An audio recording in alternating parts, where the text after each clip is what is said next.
Yeah, hi Warren. How you doing? Yeah, pretty good, thank you. A few weeks ago, the selection of Alan Wynne-Jones would have been a pie in the sky for many people, but what does it do for the team, the fact that he's sitting beside you on the eve of the first test? Yeah, I think it's great in terms of first of all him making a brilliant recovery to make himself available again. So he had a run out the other day and had some time on the pitch, and so it's fantastic. And just with regard to selection, there was a lot of discussions, and we did discuss whether we started him on the bench again and brought him off, and then when the decision was made that we were going to go with Ali Price at 9, we felt we really needed his leadership and experience in terms of starting in the second row. And so that's, it's pretty important for us. And it's a great boost to the squad and everyone to have him back. Alan, how have you done it? And how confident are you that the shoulder's going to stand up to the rigours of Test match rugby? Well, it wasn't just me. There's a lot of help back home. I'm not going to say it's all me. I think I've had a lot of support. And a lot of planning that was put in place from out here with regards to the shoulder itself. I think there's a few guys got questions for Gats whether there's a test cap involved from the session we had yesterday. So, I'm looking forward to it. It's your 10th successive Lions test cap, Alan. Looking at the team, how strong is it and how confident are you about the right results on Saturday? I think, as Gats has said, he's probably had the hardest job with the selection because of the quality player and quality person we have. We set out, and the message I gave to the squad back in the Lensbury was, we've come to win a Test series, and I think we have a squad and a side that's capable to start that ball rolling. Warren, some real talking points in the 15. Stuart Hogg at fullback. What are your thoughts there? He's had quite a few weeks, hasn't he? What's he going to give the team on Saturday? Yeah, just his experience and stuff. He's captained the side in a couple of matches. He's been very unlucky in that this is his third tour and his first Test start. So I think it was a toss of the coin between him and Liam Williams, and we could have gone either way there. But we just felt with this game, giving Stuart that opportunity. So. Like I said, he's had that experience of 2 previous tours, and so he'll hopefully take his chance. And Ali Price over Conor Murray, was that down to the Stormers' performance which swung it for him? We've been really impressed with him in terms of the way he's been. I thought his running game against the Stormers was good. Not some nice variation. He was getting the ball away quickly. And saying that, we also, it's not just about the starting 15 and looking at South Africa and particularly up front in their bench. We wanted to make sure that the balance was right and how important our bench was going to be and the experience of players coming off the bench. And so you've got players like Conor Murray and Liam Williams and Owen Farrell who were disappointed not to be involved, but having that experience, they get a chance to come on and hopefully close the game out for us. So we're really happy with the depth of our bench and how important they're going to be for us on Saturday. It's a really special Test match for Duhan van der Merwe, in the country of his birth. How's he feeling about his selection? And talk about the matchup against Cheslin Kolbe. Yeah, there's going to be a real challenge. Cheslin didn't get many opportunities. He had one opportunity in that A game and made the most of it. And so we can't afford to do what he did in that A game and kick the ball down his throat. So we won't be giving him hopefully as much time and space on the ball on Saturday. So look, it's a challenge for him. I spoke to him yesterday and said to him, what's coming on the weekend, and he was fully aware because I presume every time he touches the ball, they'll be trying to hit him with everything they've got. There'll probably be some verbals at him as well. So he's well aware of what's at stake, but he's been incredibly relaxed. He's the way he's been running with the ball and beating defenders and also scoring tries, top try scorer in the Six Nations. It was a really tough call in terms of that, and leaving Josh Adams out. I spoke to Josh yesterday and just sort of said, that was such a tough call for us in terms of and for himself. He had a pretty emotional week last week with the birth of his child, and in the next couple of days and checking there.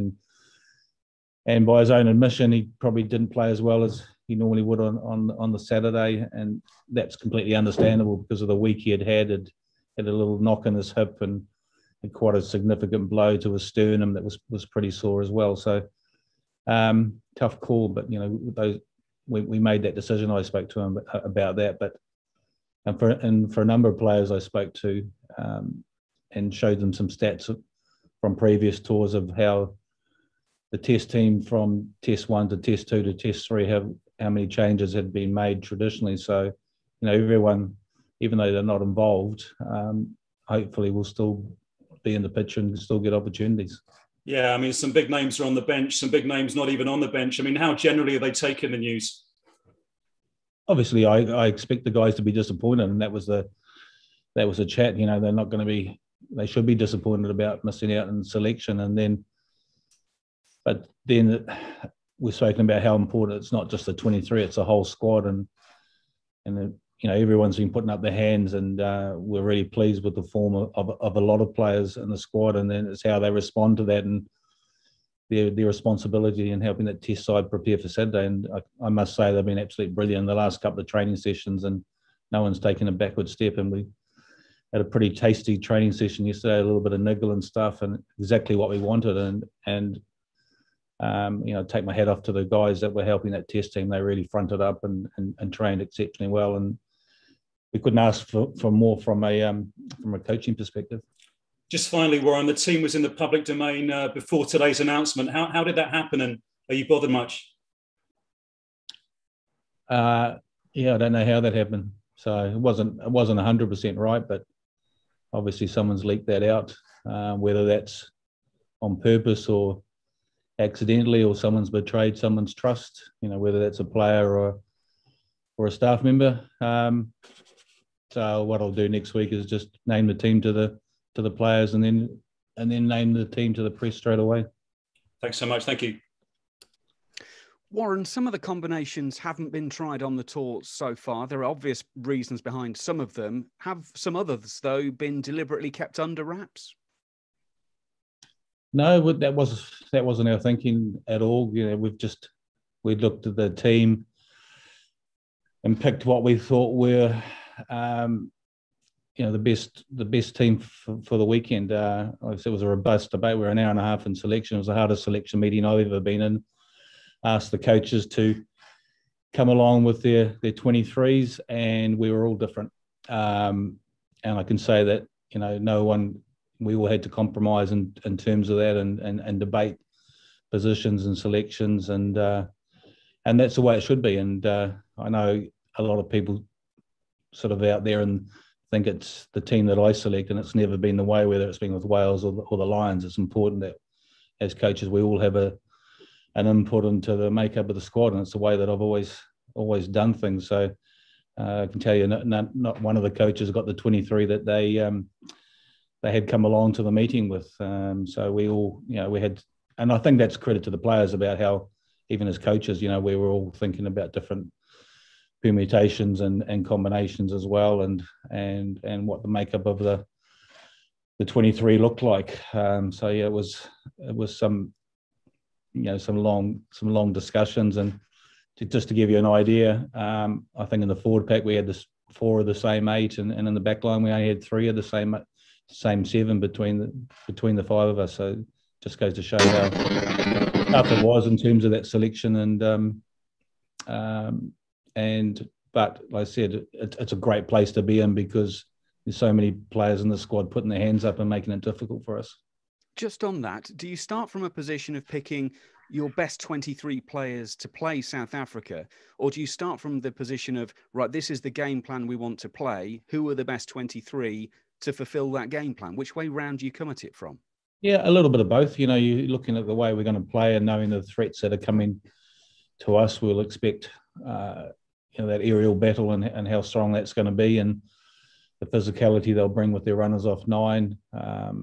We don't think they'll play a huge amount of rugby. They'll play a lot of territory. So we've got to be strong in those areas and being prepared to stay in that arm wrestle and then wait for the opportunities that come from an attacking perspective, and then being able to capitalise on that probably the first 30 minutes in the A game, we were a little bit short, and then we worked ourselves back into the game, and we kept them scoreless in the second half, and we looked strong in that second half, and a couple of tries we felt, particularly a charge down with things that we can fix, and probably the crossfield kick to Colby is something that we need to address. We have spoken about that too. So we feel like we're in a good place, and some players that coaches would have had in their starting 15 didn't make the 23 because looking at the combinations on the bench and the experience. And I just need to reiterate, just how important it's not just a starting 15, but the guys coming off the bench are going to have a significant impact, and they need to have an impact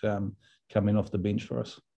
Alun Wyn will become the first player of the pro era to play 10 Lions test matches. What does that say about him?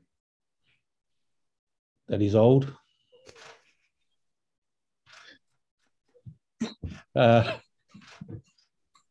He's been around for a while. Look, that's a fantastic achievement for anyone. Not just playing your first test match, but to play 10. So it's a fantastic, and I just think it shows what he's been as a player. But I have to say, for not just for Alun Wyn, but for this whole squad being out here and playing for the Lions, it means a huge amount to them. And to see someone like who was desperate to get back and to rehab and to want to be out here to represent the Lions again, it just shows a lot about him as a person, but also what the Lions means to Alun Wyn, and not just him, but to everybody. After that ringing endorsement, can I turn to the old man himself? Alun Wyn, congratulations. How does this test week compare to the others that you've had so far? Well, it's still very young, as we're on our day off, bit of R&R. I think it's been pretty whistle stop for me since I spoke to Gats and some of the management about being involved on Saturday, literally off the plane, because we haven't really got that far, obviously, because the timelines have moved forward a little bit. So I was fortunate enough to get the game time on the Saturday and put myself in contention. So to be sitting here now and involved in the test week, everything I've worked for really over the last, if I'd be lying if I say it was 2 years. It's probably 4 years. Obviously, when you finish a series or a tour, you don't know whether you're going to do a next one, on a lot of games go under the bridge, as it were. So to be sitting here now, is a very, very special thing. But like I say, it's only a very short step towards what's going to be hopefully a very enjoyable week. In the starters, you've got yourself, Maro, Courtney and Jack are all lined out forwards. There's also Tig on the bench, and Tom Curry and Hamish Watson have also been used. Is that an indication of how important the line-out is going to be in this series? Yeah, very much so. I think the impact the set piece has on the game generally is huge. In times gone by, you'd say it's just to restart the game, but I think definitely knowing the players we're coming up against, and the set piece is a pillar, what Springboks use. There's definitely opportunity and variation there that we have, and as Gat said, we have that ability, if you like, coming off the bench to add and aid our attack. So it's a very big focus point, particularly for the opposition that we're going to face. History says it's very difficult to win a series in South Africa if you don't win the first test. It's not impossible, but difficult. How much of an advantage would it be to go 1-up in a 3-match series? I think that's anything in sport. I've done enough Six Nations launches to, that word that comes out and everybody's used it as momentum. And it's exactly the same in a series. You want to get out the blocks, as much as the opposition, and it's our opportunity to do that on the weekend. Thank you.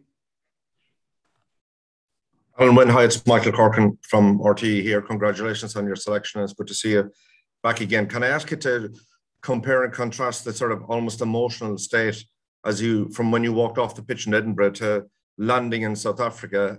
You must have been delighted for fellas to be battering you around the place again. Yeah, to be honest with you, I can't swear on here, so I won't go into too much detail. But the first few days after that and getting home, I think I was at home on the sofa before the guys had even got to the airport on the Sunday. So that was a tough one. Fast forward to the Tuesday when I was told there was a chance. It was bordering on surreal. So to be here and taking the knocks and bumps and being in amongst it with the group, it means more. I'm not going to lie, it means more in the fact of I'd spent 2 weeks with the guys and was getting to know people. We were bedding into the rugby. Obviously, had the 7 minutes, and for those 2 days, that was my tour done. But like I say, I had the decent news on the Tuesday, and sometimes all it needs is a chance. And I was willing to work hard and get myself and make it difficult for the guy next to me to make myself available for selection. Like I say. You're in a situation now where you're going to lead the team, obviously, this coming weekend. What are the kind of key messages you'll be trying to get across to the match day 23, kind of the night before the game, when you're on the way to the game, when you're in the changing room before that match? Very basic. I think when you get to this level and the caliber of player we have, it doesn't have to be overcomplicated. We've seen the rugby that we've been able to play and produce across the games leading up to this week. I think a big one's going to be composure. We're going to be in an arm wrestle. As Gats has said, there's going to be a territory battle. So the basic messages are going to be along those lines. It doesn't have to be overcomplicated. There's obviously going to be a lot of emotion involved anyway. But the caliber of player and the simplistic nature and that approach is what I've used with previous teams and Wales in the past, and I'll continue in a similar vein. Cheers, man. If I could ask to speak to Mr. Gatland, the head coach there, if you don't mind, please. Mr. Gatland, can you tell me what your expectations are in terms of South Africa and the threat they're going to pose on Saturday? Yeah, I think in that A game we were very happy with the way our line-out went and our maul defence and the way we scrummaged, and a couple of scrums towards the end of the game we felt we'd really dominated them. So whether they come with different variations, I don't think so. I think they'll come with a harder approach in terms of that's one aspect where we've probably dented a little bit of their ego in terms of they haven't had the dominance in those two areas that they would have liked. Incredibly impressed with the way that we've defended on this tour and continued to improve in our defence. We haven't conceded a line-out maul try. We haven't conceded a pick-and-go try from close to our goal line. So, that's one aspect that we've worked really, really hard on. And if we can stop them from dominating in those areas, then they're going to have to go to something else in their game. Definitely they will kick a lot.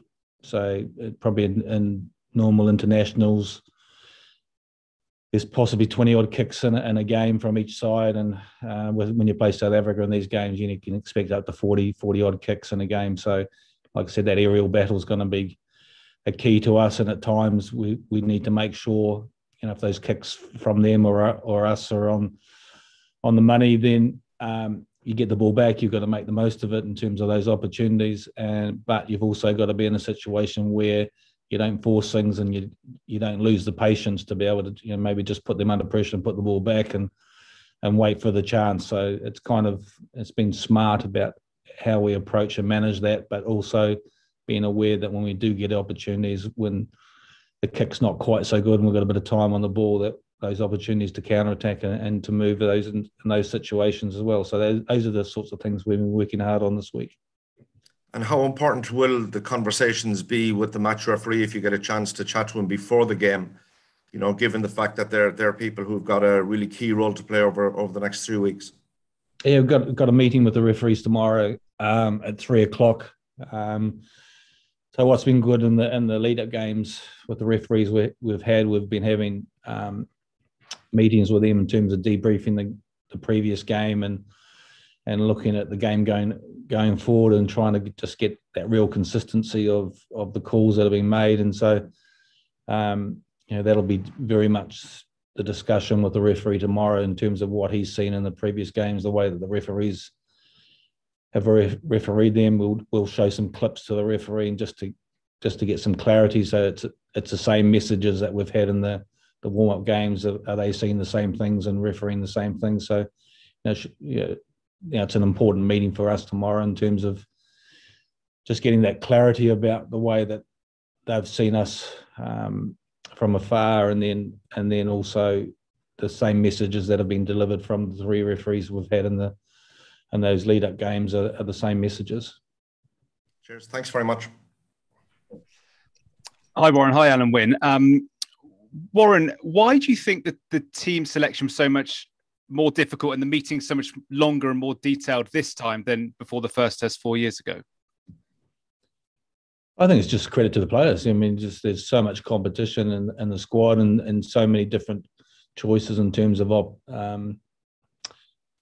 options in terms of the players and potentially the way that we want to play. So and that's been fantastic. So in the games and the lead up games, there'd be a lot of players put their hands up, and probably in previous tours you'd sort of go into the meetings and you'd have a consistency of 19 to 20 players that everyone was pretty much on the same page with, because that's the players that have been probably informed or put their hands up leading into the test matches. But this has been completely different.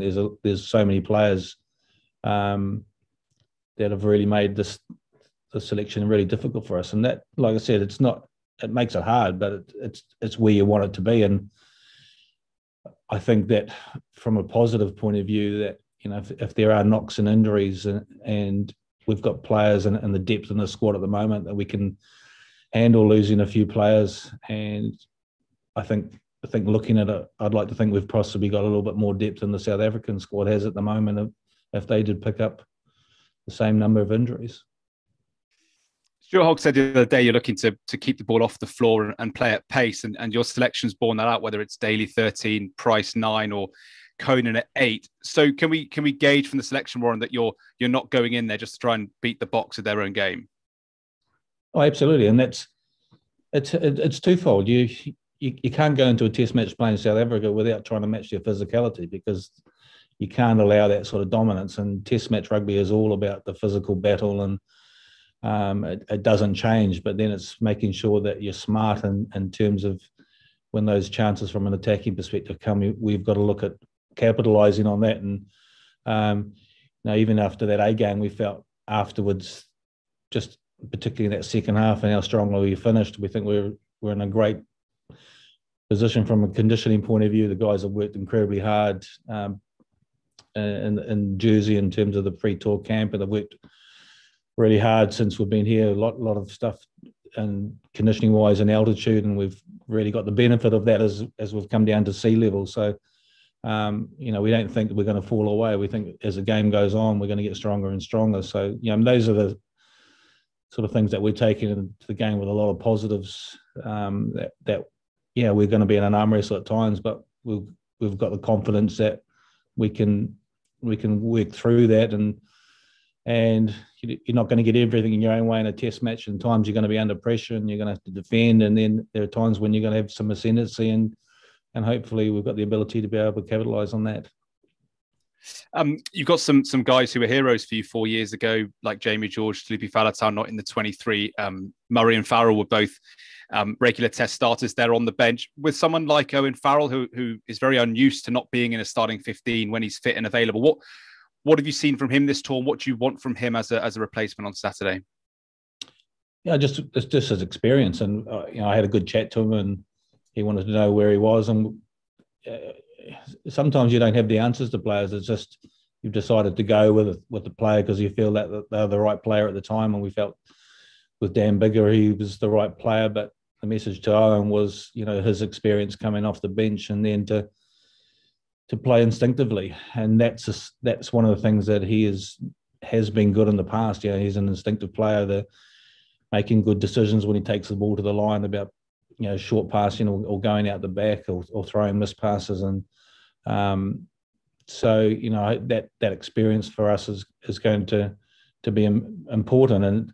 And the discussion was had as well about Dan Biggar. In the past with Wales, he's been brilliant coming off the bench for us when we had Gareth Anscombe starting and Dan Biggar bringing those experience off the bench and knowing how to close out games and to win games was important for us when we had a period where we had a run of victories in a row. So, like I said, it wasn't just about the starting 15. There was a lot of discussion about the bench and experience and guys coming off there and guys who are going to be disappointed that they're not starting and want to really come on and make an impact. And whether that's Connor or Owen or Liam Williams, any one of the other guys in the forwards, they're really going to want to come on and make an impact.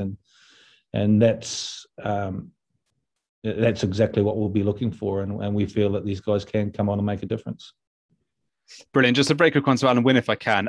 Alan Wynne, you mentioned how, when you left Edinburgh, things were pretty bleak, and come the Tuesday, you got that sort of little bit of hope. What was going through your head when you did get the call, or you were told that you might be able to make the first test after all?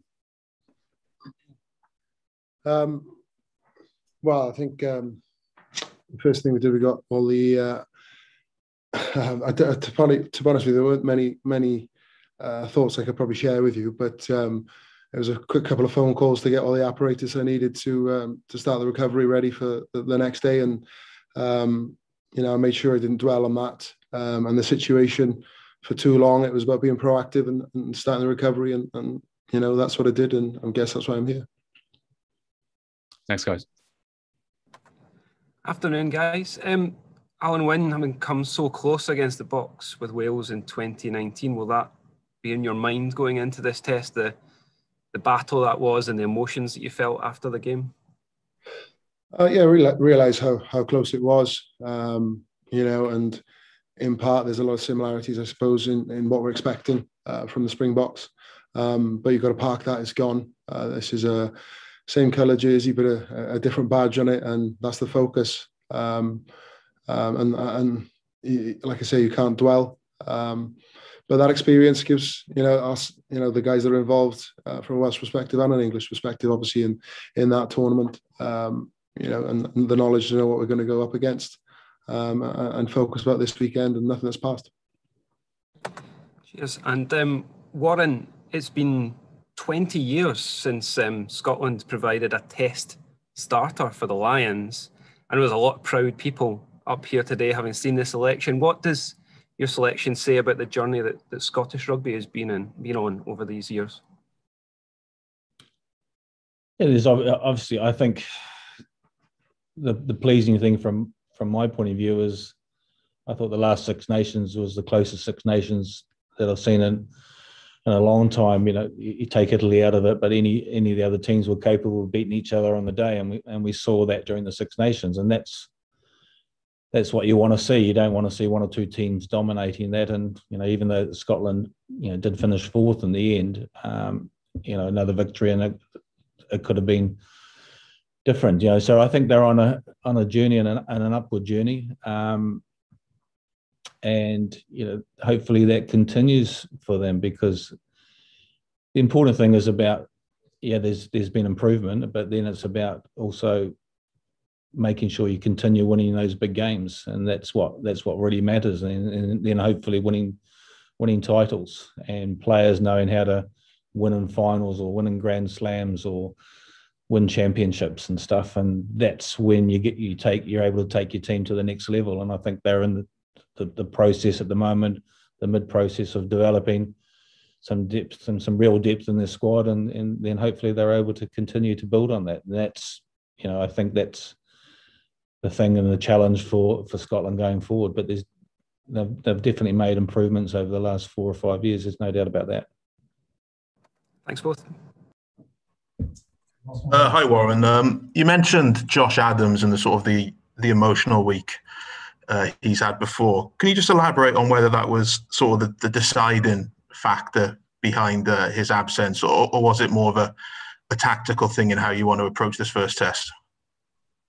No, I mean, I said to him, was probably when it came to the wingers and stuff, and it was probably an easy out for us, really. It was kind of like, and not saying that lightly. I mean, like, he did have an emotional week, and then on the Saturday, with the emotion and stuff, and the couple of knocks that he took in the game, and I said he was reasonably quiet in that game as well. And you looked at it, and and that was possibly the deciding factor. And but there's no doubt that he will hopefully feature going forward. He knows where the try line, knows how to score. I mean, Duhan scored some really good tries on this tour as well, and he's beaten a lot of defenders and brought some physicality, and we know what a quality player Anthony Watson is, and particularly how good he is in the air too. So, look, I mean, that was by far, the toughest call for us in terms of, who we picked in the back three. Lots of other positions as well. I mean, any one of the three hookers could have started. They're all quality. There's a lot of depth in that position, and then finding, getting the balance of our back row. So, like I said, it was a long discussion and debate and selection.